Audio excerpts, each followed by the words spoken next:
Well, now, the easiest way to get into the meditative state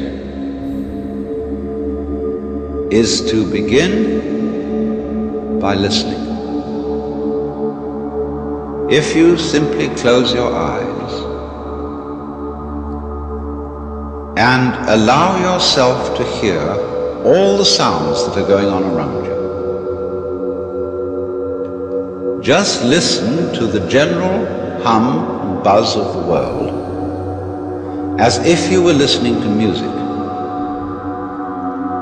Don't try to identify the sounds you're hearing.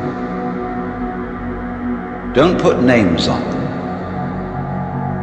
Simply allow them to play with your eardrums. And let them go. In other words, you could put it, let your ears hear whatever they want to hear. Don't judge the sounds.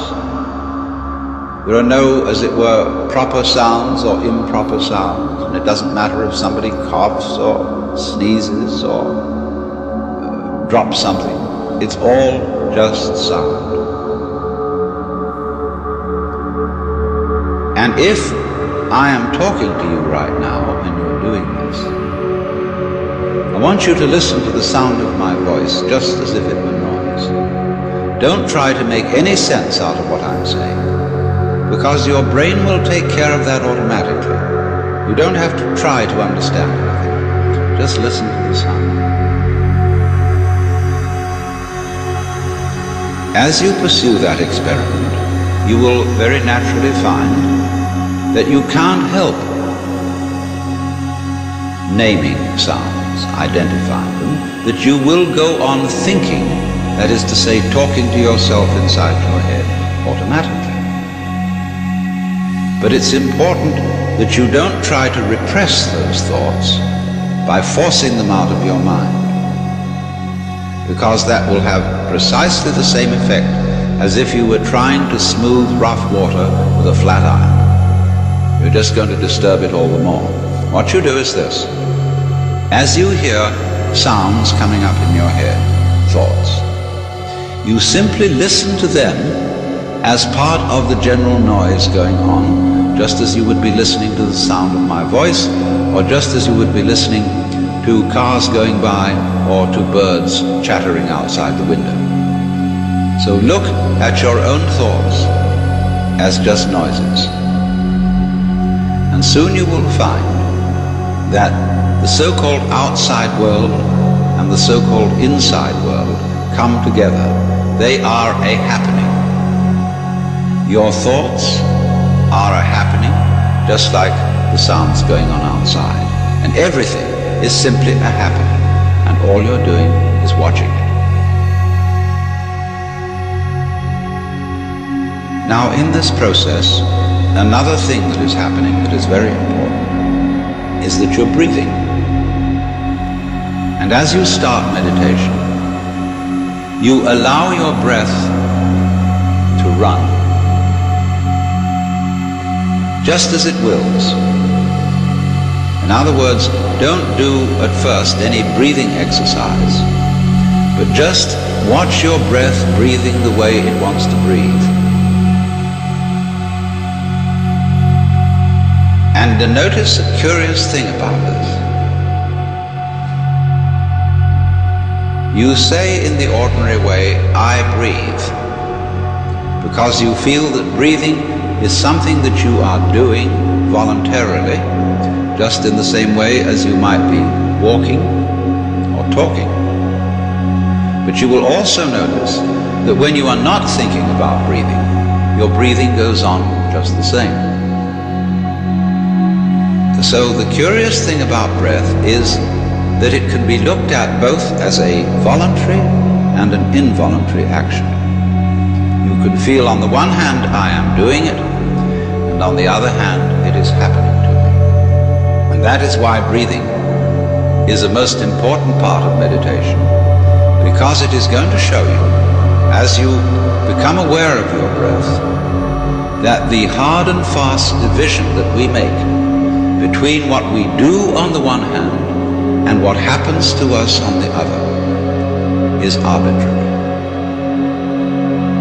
So that as you watch your breathing, you will become aware that both the voluntary and the involuntary aspects of your experience are all one happening.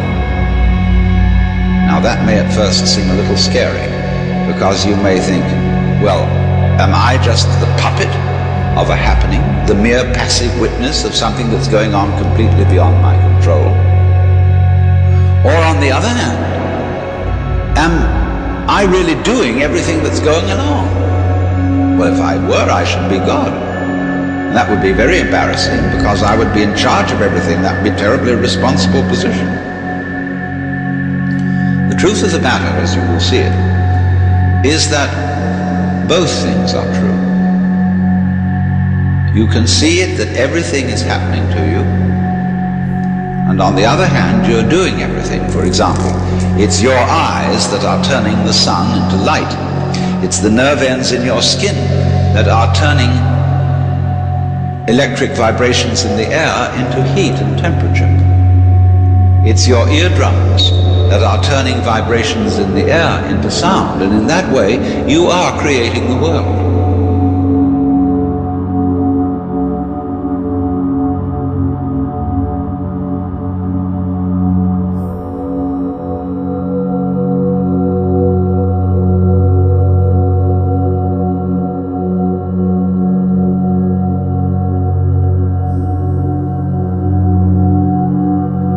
When you breathe for a while, just letting it happen and not forcing it in any way, you will discover a curious thing, that without making any effort, you can breathe more and more deeply. In other words, supposing you simply are breathing out, and breathing out is important because it's the breath of relaxation. That's when we say, heave a sigh of relief. So when you are breathing out, you get the sensation that your breath is falling out. Dropping, dropping, dropping out, with the same sort of feeling you have as if you were settling down into an extremely comfortable bed. And you just get as heavy as possible and let yourself go. And you let your breath go out in just that way. And when it's thoroughly, comfortably out and it feels like coming back again, you don't pull it back in. You let it fall back in, letting your lungs expand, expand, expand, until they feel very comfortably full. And you wait a moment and let it stay there, and then once again you let it fall out. And so in this way you will discover that your breath gets quite naturally easier and easier, and slower and slower, and more powerful.